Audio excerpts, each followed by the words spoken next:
De boca en boca, un espacio donde te contamos historias de forma íntima. Te doy la bienvenida a nuestro podcast Boca en Boca, un espacio lleno de letras, historias, personajes y mucha magia.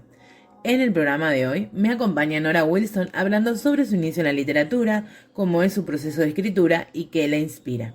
Además, tendremos nuevos consejos en el espacio literario. En esta oportunidad estaré yo hablando sobre cómo retomar tu novela y en la columna Reco, Anne Levinson te recomienda la película Teléfono Negro para que puedas disfrutar este fin de semana. ¿Me acompañas?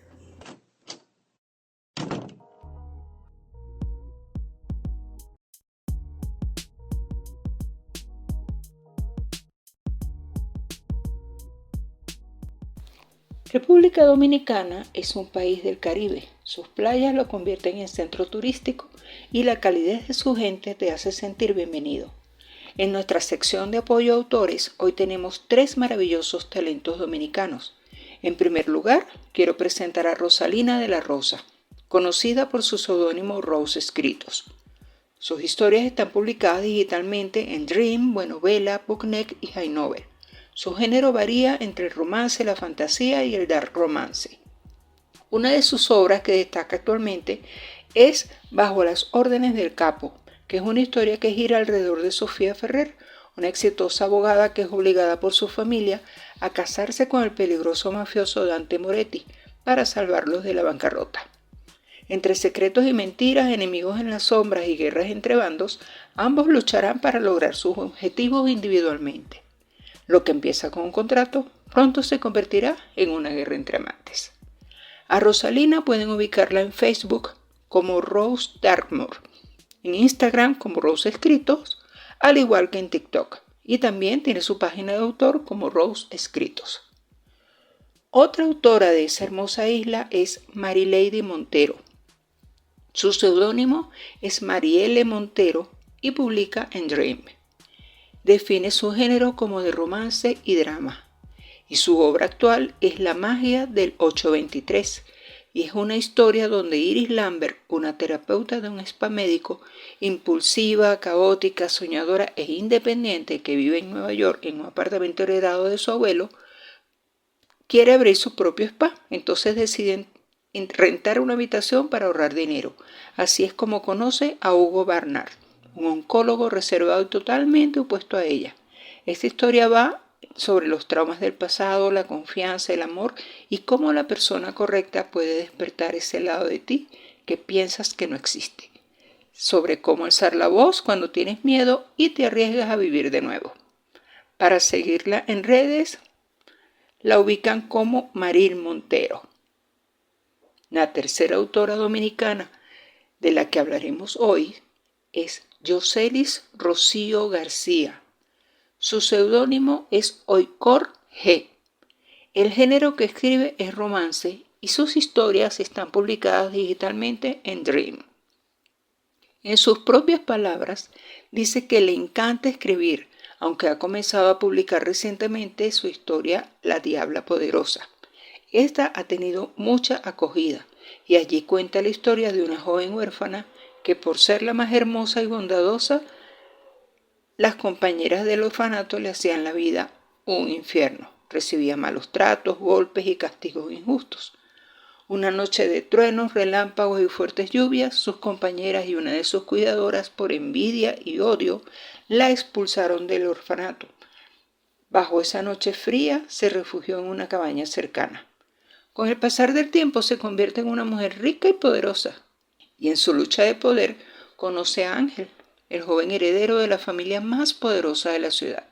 El destino unirá sus vidas envolviéndolos en una lucha entre un ángel y una diabla. Rocío no tiene redes sociales todavía, pero pueden seguirla en la plataforma Dream y agregar su historia a su lista de lecturas. Hasta la próxima.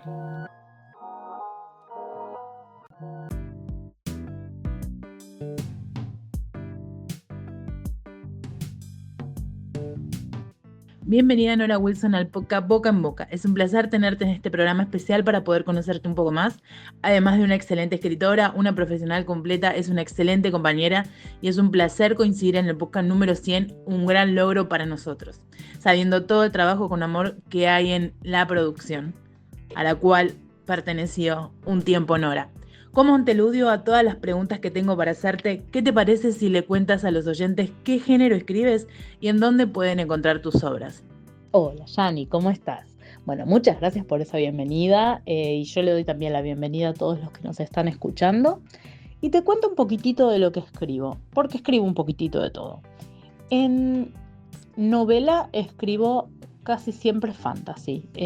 Las publicadas por lo menos son todas de fantasy. La primera es un fantasy juvenil urbano, es acerca de un adolescente de 17 años que tiene una maldición por la que necesita matar para sobrevivir.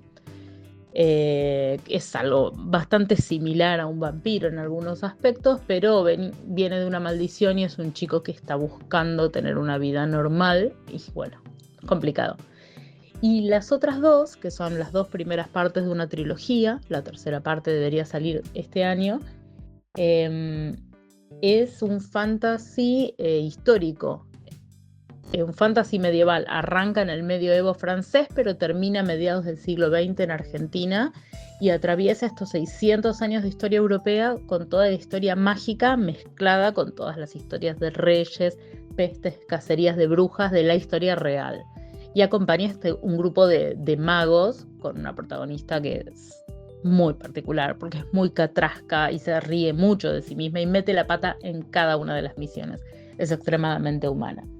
Así que ya irás viendo que el humor forma una parte muy grande de todo lo que escribo. Y es así también en teatro, donde escribo más hacia lo íntimo, hacia lo más personal, pero también mucho desde la mezcla de drama y humor, porque realmente creo que así es la cosa, así es la vida, digamos. Y en cuento soy mucho más versátil. En cuento es como que mezclo muchos más géneros y visito muchos más géneros. Y las novelas pueden conseguirlas en Jenny Cúspide y en la web de la editorial del Fondo. Quiero empezar preguntándote cómo fue comenzar la narrativa de la saga Crónicas de la Magia del Mundo, que incluyen la rebelión de los lobos, la rebelión de los clanes y la rebelión de las almas. Esa historia se remonta a hace montones de años, porque escribir esta saga me llevó unos 17 años.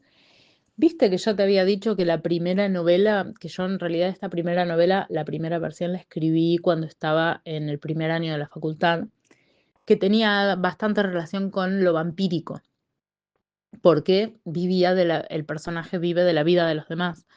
Bueno, es como que me había quedado vacante la vida eterna. Entonces, yo había hecho una investigación muy extensa sobre brujería, magia, ocultismo, cabala, un montón de magia celta, un montón de cosas, que me había quedado vacante porque finalmente terminé usando muy poco de todo eso para Los frutos malditos, que fue mi primera novela. Entonces dije, bueno, ¿qué tal si yo tomo todo esto y hago la historia de una maga eterna, una maga que viva miles de años? Bueno, originalmente iba a empezar en los bacanales romanos y nada, Nora haciendo las cosas a lo grande para variar. Eventualmente me restringí un poquitito y como yo tenía la teoría de que yo en otra vida había sido una campesina francesa, dije, vamos a ponerlo ahí, una campesina medieval francesa. Arranca ahí. Entonces hubo muchísima investigación. Fueron, ya te digo, 17 años de investigación. Tengo todos los apuntes de la facultad marcados con Fs, donde me aparecían cosas que me servían, pero no solamente de historia, también de filosofía o de comunicación. Tomé mucho de un autor que se llama Castoriadis, que lo único que recuerdo es lo que tomé para la novela. Entonces fue enorme y durante un tiempo no toqué el proyecto, no fueron 17 años sin pausa, y una vez resurgió con toda la fuerza. Llené 8 cuadernos de notas, de apuntes, y en un punto dije, me voy a poner a escribir cuando llegó la pandemia. Y ahí le di, y escribí las 3 juntas. Sin duda el género fantasía tiene mucho de imaginación, pero también documentación, y sé que en tu caso particular eres muy respetuosa de los rituales de magia. No te gusta inventar. Por eso me pregunto, ¿de dónde surgió la inspiración para Crónicas de la Magia del Mundo? Surgió principalmente de lo que es la mitología celta. pero muy apoyado en el wiccanismo, que es como una reversión actual de todo lo que se hacía, todos los rituales y los elementos de la magia celta, más centrado en la conexión con los elementos que con los dioses. Así que yo me inspiré mucho en eso. Igual, ojo, yo investigo mucho y soy, sí, extremadamente meticulosa con la investigación y después ya sí invento. Hay ciertas cosas, por ejemplo, los tetraconjuros o los pentaconjuros, que son como una parte muy, muy fundamental de los rituales de mi mundo mágico, y esos en realidad son un invento mío, pero es un invento que está absolutamente basado en las reglas de, bueno, no de 3, ese sería un hexaconjuro que aparece en una parte única, reglas de 4 y reglas de 5 de la mitología, de la mitología no, en realidad del mundo mágico celta. El número mágico celta claramente era el 3, pero tenían relaciones mágicas para otros números, entonces eso yo también lo fui tomando, y el pentaconjuro está basado básicamente en la forma de la estrella, que es no solamente existe en la simbología céltica, sino también en un montón de simbologías mágicas de un montón de orígenes distintos. Entonces la estrella es algo que está muy presente, tanto la de 5 puntas como la de 6 puntas, que es un símbolo mágico que está en montones de culturas. Entonces sí hubo muchísima investigación, muchísimo trabajo sobre los elementos, y principalmente está todo basado en la cosmovisión celta. Pero a mí me gusta muchísimo mezclar, así que hay mucho sincretismo y por supuesto a partir de ahí creo. Dicen que la curiosidad mató al gato, aunque no estoy muy segura de esa premisa porque nunca vi uno que perdiera su existencia de esa forma, así que me animo a preguntarte algo que seguro comparto con los oyentes. Conocer más el interior de Crónicas de la Magia del Mundo. ¿Qué puedes contarnos de la obra sin hacer mucho spoiler? Discrepo absolutamente con esa premisa. La curiosidad no solamente no mató al gato, sino que probablemente lo hizo sobrevivir, y es lo que hizo que su vida valga la pena. Así que tanto los gatos como los seres humanos somos extremadamente curiosos, y así es como surgen nuestras aventuras, y paso a contarte la de Francisca, que es la protagonista de La Rebelión de los Lobos y sus siguientes continuaciones, y es una campesina medieval que, a punto de ser quemada en la hoguera, descubre que tiene el poder de manejar la magia del mundo, es decir, que es maga. Se la llevan para hacer su aprendizaje al castillo de la Osdara, que es un grupo de magos organizado en 3 órdenes según los reinos naturales, donde es un desastre, porque es como que yo te agarré a vos, me agarré a mí, te tire en un castillo y te diga, hace magia, y la pobre mujer no sabe ni leer. Así que ahí donde pone el ojo le entra la basurita. Pero sí tiene un gran poder. El problema es que este poder surge del lado oscuro de su alma, lo cual la hace mucho más apta para los 4 clanes de los elementos, que es la facción a la vez vasalla y enemiga de la Osdara. Como es un peligro, una bomba a punto de explotar, se entera de que hay un complot para matarla. Y para evitarlo agarra una misión cualquiera en búsqueda de una piedra que se supone que controla la vista. El tema es que descubre que esta piedra es una de 4 piedras legendarias que, de unirse, podrían controlar la magia del mundo. Es decir, que en poder de quien caigan va a determinar absolutamente todo el futuro, no solo del mundo de la magia, sino del mundo en general. Porque los clanes tienen planes para el mundo de los no mágicos. A partir de acá, no te quiero spoilear mucho más, pero ella va a hacer esta búsqueda primero con su maestro y después con un grupo de otros indeseables de la Osdara, tan indeseables como ella misma, que van a terminar convirtiéndose en su familia. Y de esta misión va a surgir la del segundo libro, en que ya de cara a una guerra profetizada van a empezar a involucrarse en las acciones del mundo real para tratar de desentrañar cuál es el plan que están tramando los clanes para apoderarse de estas 4 piedras y de la última. Es maravilloso lo que creaste y ya me dieron ganas de leerla. Adelantabas un poco sobre Francisca al comienzo de la entrevista y aseverabas que es bastante descuidada y muy humana. ¿En qué o quién te inspiraste para escribirla? Bueno, como el proceso de escritura fue tan largo, en realidad tuve muchas inspiraciones distintas, pero desde el principio, y lo tengo hecho en las notas iniciales que hice cuando todavía estaba escribiendo Los frutos malditos, la primera novela, siempre quise que fuera un personaje superhumano, un personaje con defectos. En su momento la idea era que fuera bastante grosera, como muy escatológica. Eso después lo terminé sacando. Sí tiene cosas groseras como de falta de educación o a veces es extremadamente bestia para decir las cosas. Algunas cosas un poco más escatológicas que habían quedado me las voló mi editora y hoy en día se lo agradezco. Pero bueno, tiene mucho que ver con esta cosa de dónde empieza ella, que es muy poco pulida, y dónde termina. Porque sobre todo el objetivo para Francisca siempre fue que hiciera un aprendizaje enorme. Y ahí es donde entra otra parte donde la inspiración real es mi hija.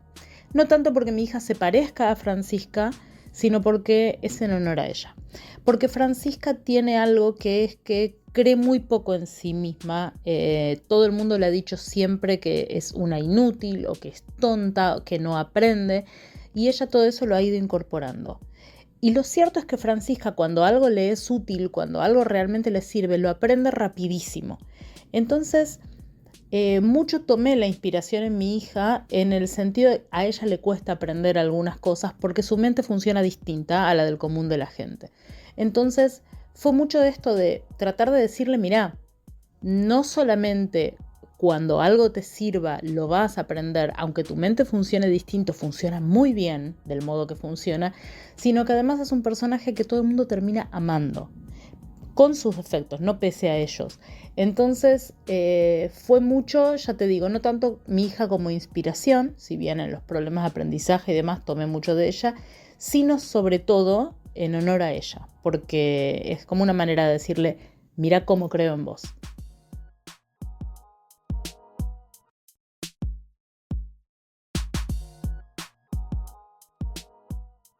De boca en boca, un espacio donde te contamos historias de forma íntima. Continuamos con la entrevista a Nora Wilson luego del espacio literario. Reemplazando un mes más a Nora, quiero compartirte un tema que seguramente va a interesarte. Hablemos sobre retomar tu novela. ¿Hace cuánto tiempo que no abres ese archivo, ese cuaderno, ese documento que lleva el nombre de tu novela? Tal vez pasaron semanas, meses o incluso años, y aunque cada tanto te cruza la idea de retomarla, algo te frena. Puede ser el miedo, la vergüenza, la desconexión con la historia o simplemente la vida que se metió en el medio y te sacó del eje. Lo primero que quiero decirte es que esto le pasa a todos los escritores. No importa cuán profesional sea, siempre habrá pausas, bloqueos o distancias. Y lo segundo, aún más importante, retomar es posible, aunque no lo sientas cerca ahora. ¿Vamos por parte? Muchas veces creemos que para volver a escribir tenemos que hacerlo con fuerza, con foco, con todas las ganas.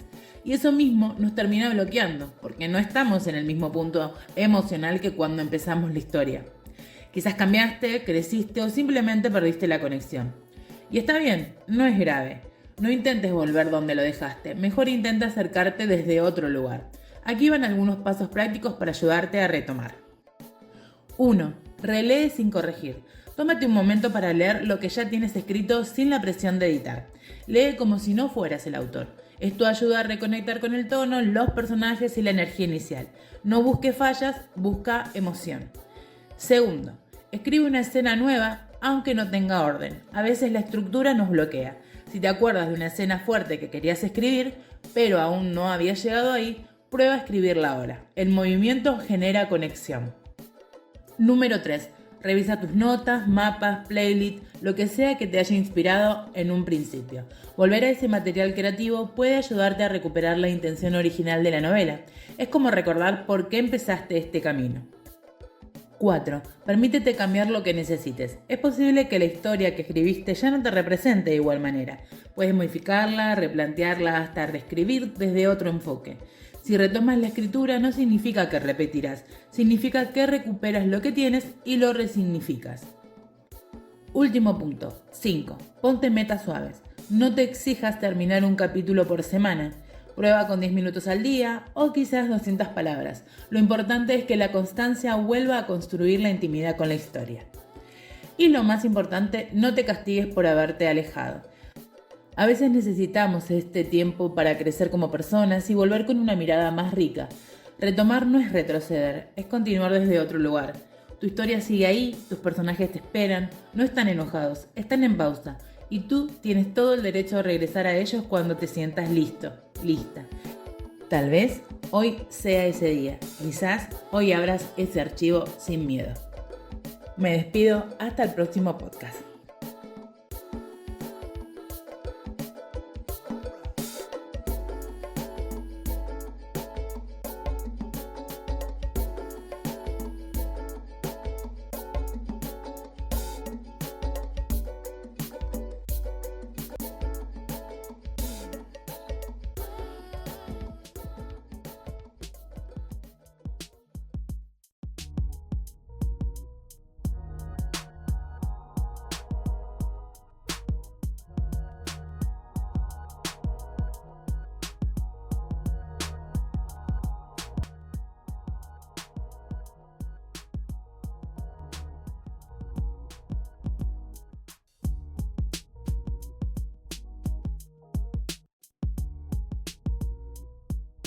Dejando un momento de lado a Francisca, los clanes, las órdenes y todo el universo mágico creado en la saga Crónicas de la Magia del Mundo, quiero enfocarme en otras de tus facetas. Hablabas de que además de escribir novelas, también eres dramaturga y escribes cuentos. Además de estos formatos de narrativa que son muy diferentes entre sí, ¿exploraste en algún otro como audiolibros, blog, etcétera? No, audiolibros no, blog traté de tener en alguna época, pero tengo el problemita clásico del escritor que es abandonar los proyectos. Así que no, tuve un blog sobre comunicación hace un montón de años y creo que hice 4 posteos. Contabas que la saga la escribiste durante la pandemia, tenerla sumamente estructurada. Sin embargo, imagino que para publicarla has contado con más profesionales que te ayudaron a hacerlo realidad. ¿Cómo fue trabajar con esos profesionales independientes en tu proceso de creación?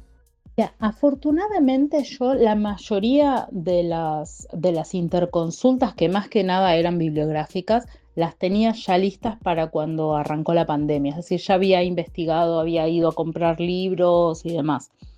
Lo que sí tuve que hacer en pandemia, después de escribir los 3 libros, fue todas las consultas por idioma. ¿Por qué? En el libro hay un idioma de la magia que está compuesto tiene base en el gaélico, con la estructura del gaélico irlandés, pero en realidad está compuesto por términos de gaélico escocés, irlandés, que en realidad son un gaélico muy parecido, pero el escocés es como más la forma antigua, galés y hebreo.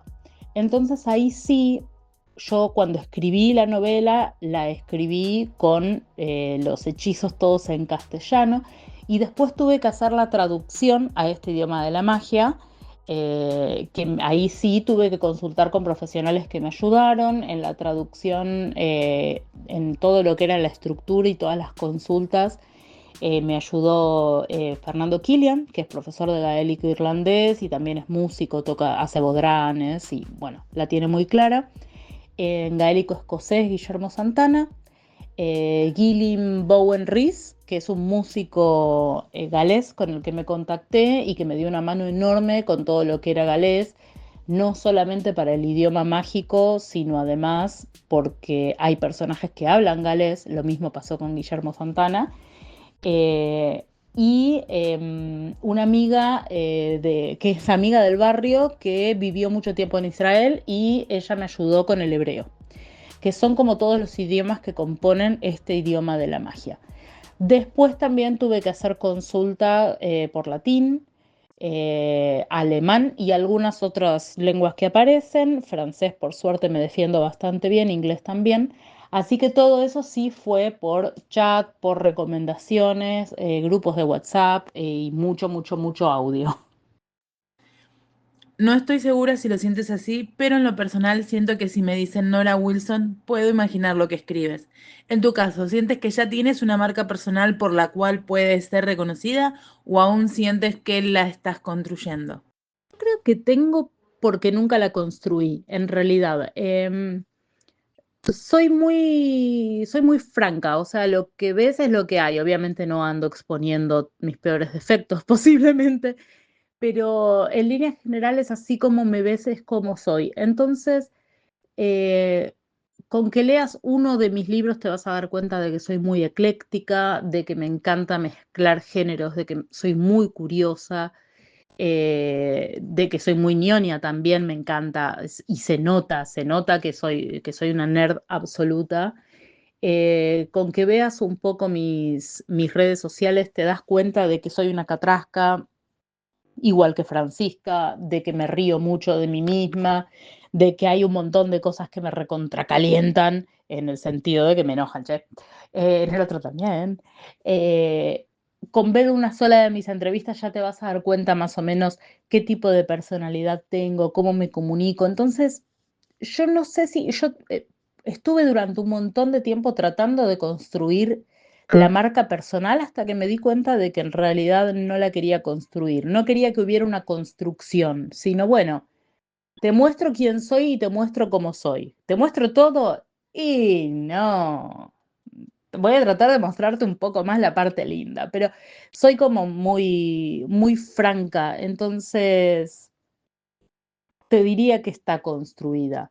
Em, Sí trato de dejar por fuera de la vida pública todo lo que lleve a conflictos, grietas y demás, y en buena medida porque me parece que en ese tipo de enfrentamientos la gente se deshumaniza y es algo que no me interesa promover yo misma. Así que eso, la charla par a par, respetuosa, y si no es respetuosa, a ningún tipo de charla.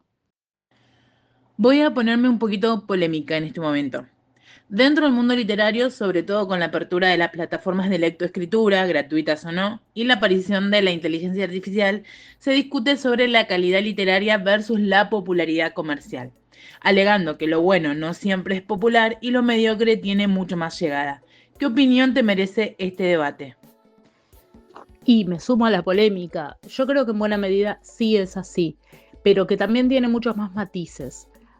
Hay muchas cosas a considerar. Por un lado, antes lo que la gente podía leer era o lo que te había dado tu primo en un papel, o lo que se publicaba.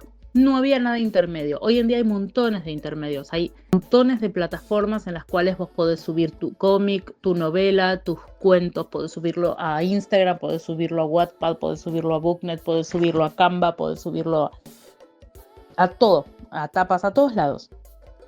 Entonces, a mí lo que me pasa cuando entro a Wattpad es que me abrumo, por ejemplo, porque hay tal cantidad de cosas y sin ningún tipo de orden de prioridad que me desborda absolutamente. Entonces, me parece que en un cierto punto hay una desaparición de estándares de calidad. No significa que algo publicado en tapas no pueda ser absolutamente brillante, ¿eh? Y que algo publicado en editorial independiente no pueda ser absolutamente una basura. He leído ambas cosas. Cosas autopublicadas fabulosas y cosas publicadas por editorial que son una porquería. Entonces, una cosa no quita la otra, pero sí me parece que como que lo que desaparece es el estándar. Por un lado eso, y por el otro, y sí, a ver, si algo le gusta a todo el mundo es que no tiene demasiada personalidad. Entonces, posiblemente lo más popular, lo que más se vende, no sea lo de mejor calidad.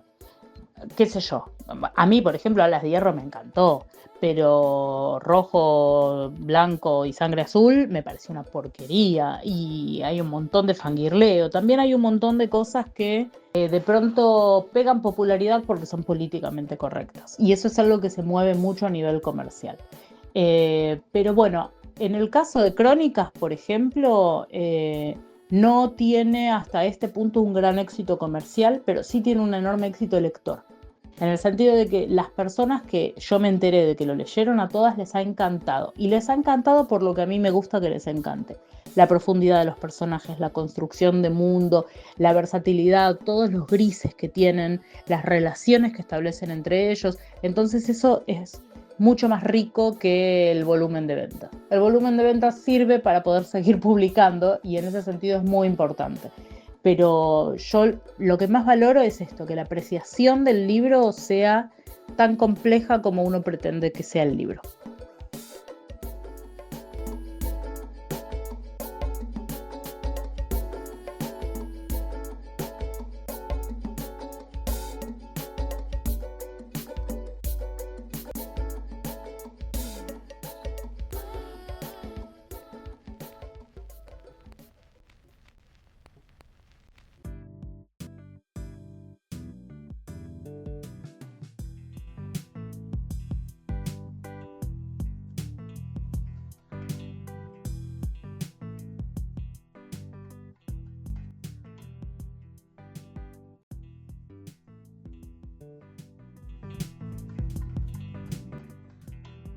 Continuamos con la entrevista a Nora Wilson luego de la columna Reco. La siguiente película que recomendaremos en esta ocasión es The Black Phone o El teléfono negro. Esta película estadounidense de terror sobrenatural de 2022, dirigida por Scott Derrickson y escrita por mismo Derrickson y C. Robert Cargill, quienes también produjeron junto a Jason Blum, cuenta con la participación de Mason Thames, Madeleine McCraw, Jeremy Davis, James Ransom, Miguel Casares Mora e Ethan Hawke. El fin es una adaptación del relato corto del mismo nombre escrito por Joe Hill en 2005. Recordemos que Joe Hill es el hijo del también afamado autor Stephen King. Sin embargo, Joe se ha abierto camino por mérito propio y de verdad que sus historias son geniales. En esta historia del teléfono negro, por ejemplo, Finney Blake, interpretado por Thames, es un adolescente secuestrado quien utiliza un teléfono misterioso para comunicarse con las víctimas anteriores de su perturbador captor, un asesino serial de niños conocido como The Grabber, quien está interpretado por Hawke. La verdad es una de mis películas favoritas. Las interpretaciones de Mason y Madeleine, quien interpreta a Gwen, la hermana menor de Finney, son geniales. Logran que admires tanto los personajes y que te sumerjas por completo en esta historia de crimen con elementos sobrenaturales.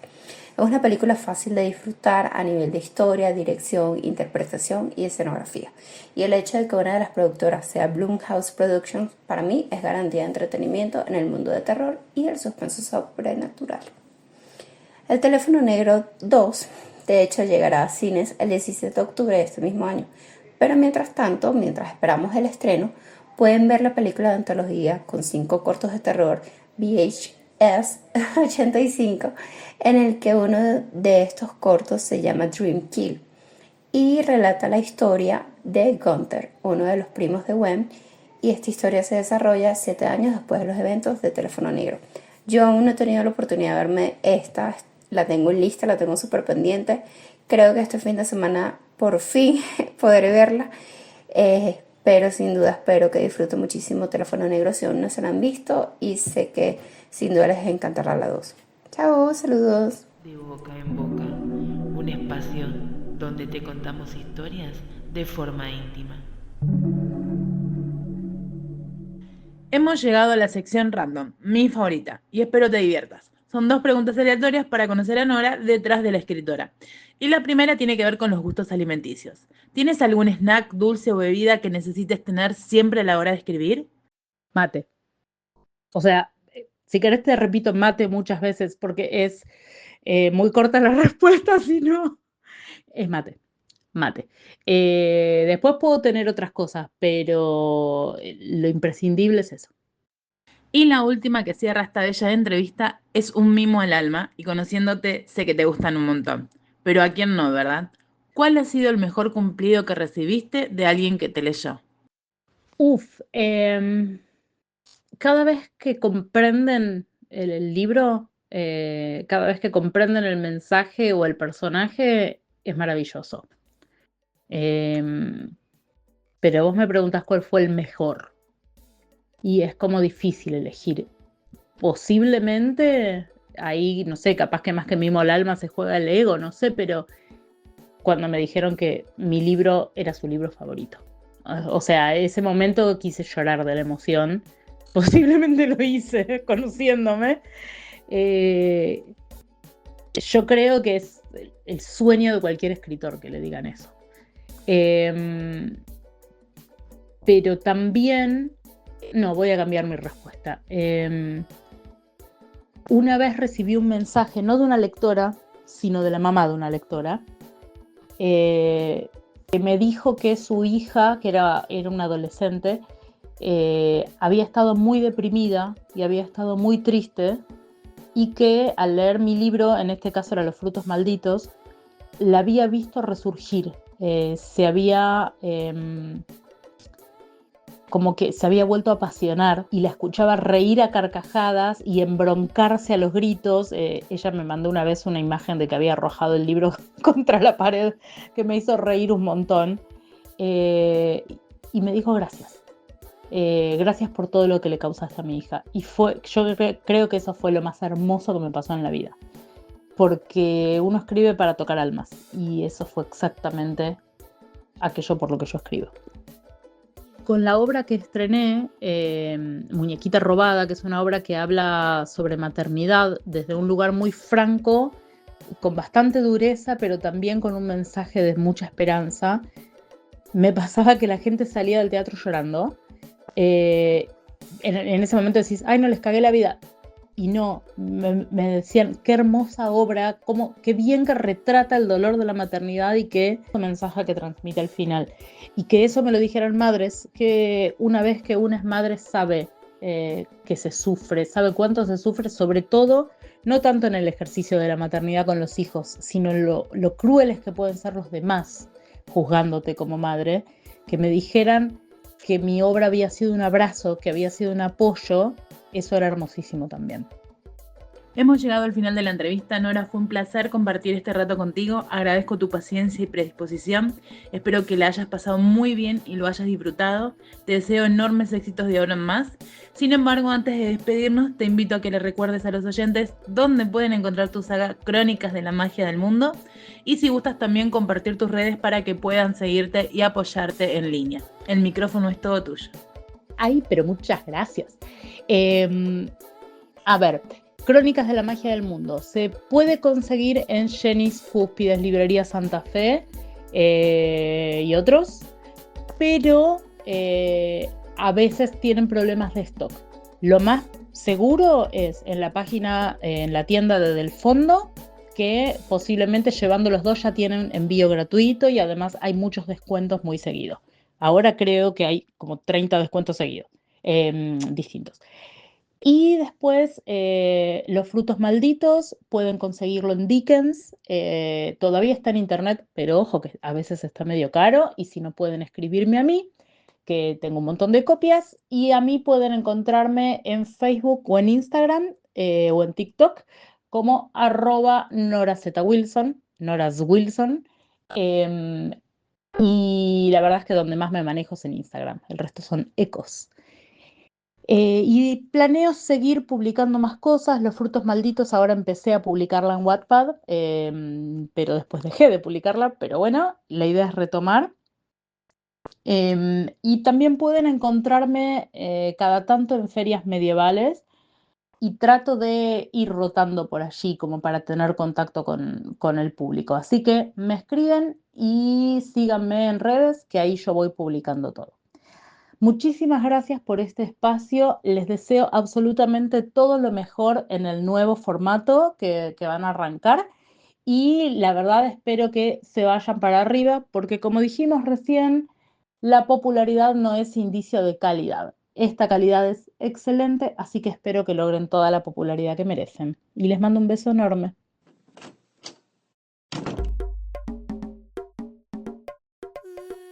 Llegamos al final del podcast 100. Quiero agradecer la colaboración a Nora Wilson y Sandra Jaimes, quienes nos acompañaron varios meses en sus respectivos espacios, tanto en el literario como en APA, Apoyo para Autores. Pero ahora nos dejan por proyectos individuales. Gracias por todo, chicas, y espero que sus proyectos sean exitosos. Ann Levinson en la columna Record, en la sección APA a cargo de Yoris Peñate y el proceso de musicalización y edición a cargo de Tina Record Producciones. Espero tu comentario en redes y ojalá que te haya gustado lo suficiente para que regreses al próximo. Como adelanto, quiero contarte que el formato del podcast tendrá una ligera modificación. Se suman nuevos espacios para dar más variedad de temas que sean útiles para ti. Como siempre, la entrevista en cada podcast, y en la próxima nos acompaña la escritora Gisela Giorgetti compartiendo un poco de su mundo literario, la editorial mensual y en la columna Record la película Antes de partir. Desde Boca en Boca te digo adiós hasta el próximo podcast.